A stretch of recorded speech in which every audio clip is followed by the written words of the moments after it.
I think your story is fascinating on so many levels, but two that stand out to me that I'm going to ask you to elaborate on a little bit was number one, I read your book, which by the way, you need to get if you're in customer experience management or not.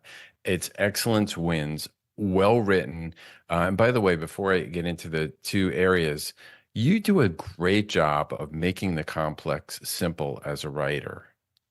That was the intent. That was truly the intent. First of all, I didn't want to,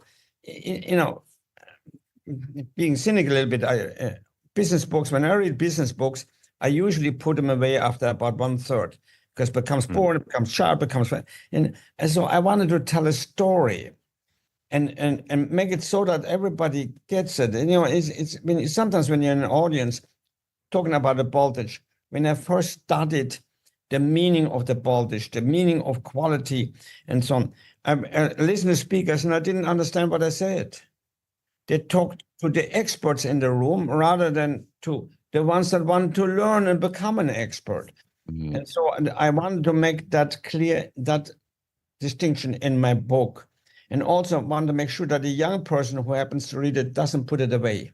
Mm. Because the business in a story, here's how this worked. Here's the reality. Here's the simplicity of it. And I think that is I'm glad you saw that, because that's very much on my heart.